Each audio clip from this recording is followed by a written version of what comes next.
Hello, everyone, and welcome back to Victoria 3. This is the state of the world in 1861. Of course, it's been, we started in the 36, so about 26 years since game start, and it looks like Russia has done some colonizing in parts of Japan as well, so Sakhalin and Hokkaido. It looks like the scramble for Africa is going a little weirdly. The US, stymied by Mexico on the mainland, is actually pushing in pretty significantly into Africa. So that could be certainly very interesting. Canada's holding on, and if we look at, the US has way more troops than Mexico. I imagine this won't stay how it is for very long, plus, 4 times the GDP. In terms of world powers, we are currently ranked 2. We've recently surpassed Great Britain, and not by very much, just the barest bit of prestige, and a lot of that is coming from our much higher GDP, about half again as large as the British GDP, as they have lost the East India Company, a very, very bad blow for the empire. And our own GDP is trying to keep pace with the French, but they are going gangbusters, and we're going to have to do our best to keep up. 12.6 standard of living against their 15.4 is also a bit of an embarrassment for the second-rate world power. Of course, we're not even anywhere close to the highest standard of living, behind places like the Pope and Liberia. Okay, so we have some things to work on there. Our economy, though, is pretty carefully balanced right now. So we had full taxes on for a while, and I'm trying to inch my way back down, but building up manufactories, trying to get people off of subsistence farming, and all of that is proving to be quite costly. We are also keeping up in the technological race. 3 months left before we can get breech-loading artillery, which I will very much enjoy. It will add to our power projection. And if we take a look, so there's a measure of your army's capability that's summed up in the power projection of the army. If we take a look at the French, 100 from barracks in Provence, 120 from barracks in Normandy, etc., etc., and this is just a measure of the number of troops, but also the capability of the troops. And their most potent barracks is the barracks in Limousin. So if we go into Limousin, which is right here, and we take a look at their buildings, they have only 30 there, right? That's not that many. In Austria, our barracks is up at 45. And if we take a look at our own military prestige, we're at 2,189.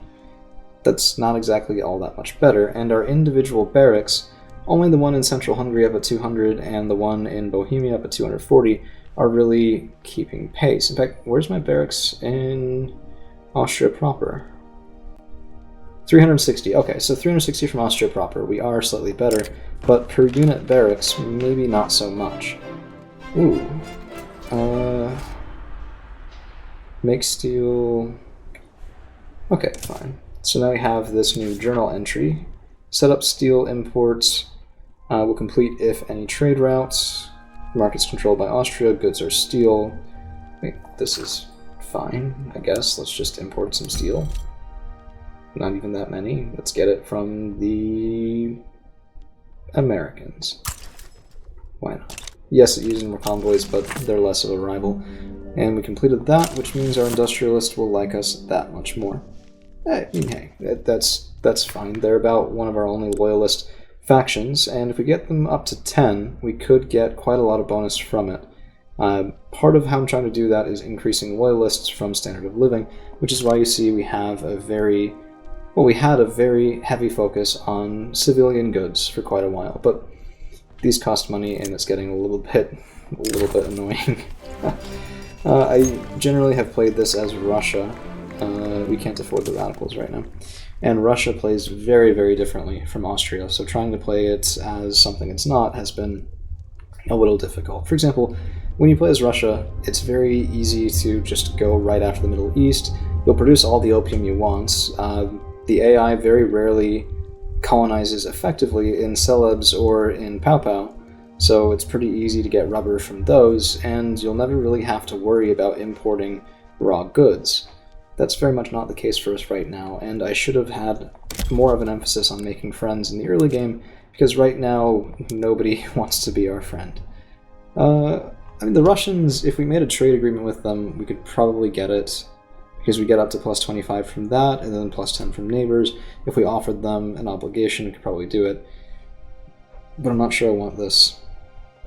Oh, It would be nice. Let's go ahead and get a trade agreement here and just watch our economy tank. So right now we're getting 48.1 from tariffs, and trade agreements. Do I not have trade with Russia? Oh, there it is.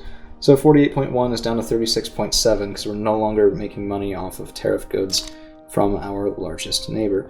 It is kind of nice that most of our goods are going elsewhere, and we could take a look at trade goods. We can export fertilizer, very nice, but low quantities, so not a lot of money there. I don't really want to export iron. My initial plan was to be an iron and steel exporter, and that's sort of fallen through, just because there are realities about trying to stay alive that we've had to observe, and yeah, unfortunately sitting by and just making endless iron plants is not a great way to keep your people happy, I would say. Our GDP is stalling out a little bit, but it'll stall out and then spike, and then stall out and then spike. That's kind of how it goes, and unfortunately how it goes in the real world sometimes, although it's much less comfortable for us than it is watching it scroll by on the computer screen. And you know what? Let's go for electricity. Open hearth process will be done before then. We can get better steel mills there, and then we can start electrifying our economy, which should make it much more effective very quickly and potentially allow us to outcompete France in a very quick amount of time. I know we need to get trench works, but the sheer amount of time that we'd have to spend on that is kind of untenable right now. Electric telegraph also doesn't really get us anything. We're not going to be at war, and it only really matters. So war exhaustion from casualties would only really matter if it's a long war or a close war, and I have no intention of fighting either of those for the foreseeable future. If we want something, we're going to try to get it with overwhelming force and have them back down before they would even start. Before the war would even start. If you take a look at growth of colonies, we are slightly beating the French in terms of rate per. Decreasing our investment into the colonial affairs institution definitely has hurt a little bit, but I think it was the right decision to try to get our states a bit more centralized. If you take a look at Brandenburg, which is one of the more recent ones, 19 months before it's incorporated.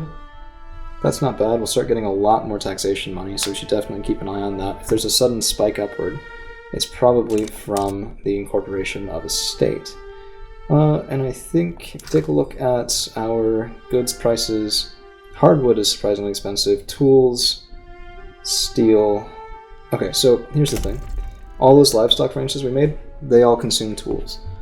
And if we take a look at our tooling workshops, those also consume steel. So I can't do another round of plantations until we've driven those costs down a bit. So what we're going to do is we're going to add to the steel mills in Bohemia. Let's build another 15 there. And also to our tooling workshops, which I think will set up. Time to kind of branch out a little bit, I think.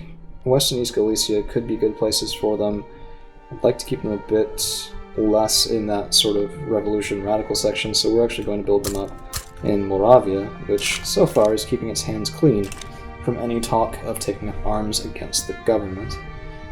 I think that should be good for right now, and while I have tried to keep this on 3, I think let's go to 4 just briefly, because there's not a ton that we want to do. Our buildings are going to code, we're slightly starting to make more and more money, and we just kind of need to wait out until we get to racial segregation, which will be another 137 days. Quite a while. It is interesting. I'm curious. I don't think there's a log on why this happened, but somehow the East India Company's free.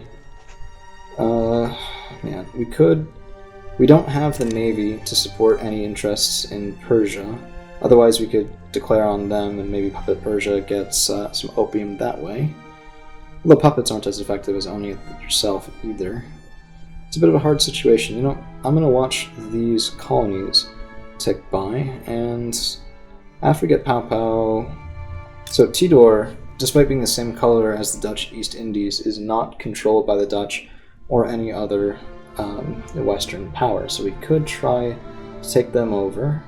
1.16 million people, decent literacy. How's Japan doing? So Shogunate still very much in power, 105 battalions, but look at that, 105 battalions, 105 army production. We have not even triple their army, and we have 20 times, if not more, their power projection. So that's the impact of technology right there. Very, very important to keep that in mind. And let's see, this should be only a couple of days. Yeah, 10 days left. Be nice to see these expand. I'm always curious how much land it grabs and in which direction, and if there's any way to control that. So if any of you guys know how to control sort of where it heads, do let me know. I mean, this is sensible, crawling along the coast. This is what you want. This is not. And here's why. If I can block off the coast, then nobody else can come in here and start a colony. But if I go really deep into the main land of where I'm colonizing, and I don't touch the coast, other people can say, oh hey, there's coastland, that's fine, we can start something there. And then next thing you know, hold on. Diplomatic play... Oh, that's not interesting. Radical Bavaria. Damn. What is interesting is that both France and Russia are supporting Bavaria, so that probably means cozying up to Russia is a good decision because they might have intervened against us if we try to get something done in Germany proper. So right now their acceptance is negative 22. Some of that's from our infamy.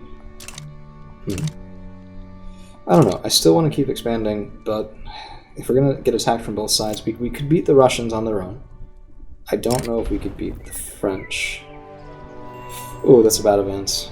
That is a really bad event. Okay, so racial segregation rolled around, and our options are negative 10 enactment chance, which will drop us to 23, plus radicals, or negative 20 and half as many radicals. So what we're going to do, I hate to say it, we're going to hit the negative 20, and we're going to stop going for racial segregation, just because that's really not a tenable change we can make right now. If we take a look at what else we could pass, landed voting, I think, is probably our best bet. Yeah, a much lower chance of getting rid of the monarchy now. Let's go back to our government. We'll include the aristocracy. We have to let some time. They're still technically angry at us, even though they're not actually angry at us. Should be the end of the week, and we can bring these guys over. They're insurrectionary. Okay, we can't bring them back until the revolution's over. But what we can do is we can go ahead and start working on the landed voting ticker. Although, to be honest, may as well just go for wealth voting at that point. Yeah, let's go for wealth voting. This will keep the aristocracy mad at us, but I mean they already are. It's fine. They shouldn't rebel over it, and if we can get them even a single point higher, we should be able to stop the revolution from happening. Police brutality, use of force is warranted to keep that higher up. We have a lot of, holy cow, we have a lot of bureaucracy. Where'd all that come from? Jeez. I actually genuinely don't know. Maybe we had debuffs while passing laws? Hard to say. In any case, that might allow us to go back up to 3rd level colonization. Not sure we want to. This also does give benefits, so we have plus 1.2% state construction efficiency. It's not the biggest benefit ever. Actually, yeah, let's go back up to higher colonization, just because we may as well at this point. And holy cow, we are in the green. Yeah. Wow. Okay, plus 95.5, and a lot of that is coming from much more investment pool transfer. So we do have to be careful about it, but I think that came from not pissing everyone off anymore.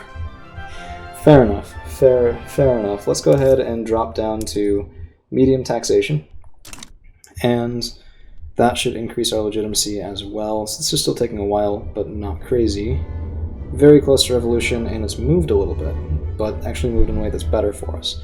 But we'll talk about that next time, because unfortunately that is all we've got for you guys today. Thank you all for hanging around, and we'll see you again real soon.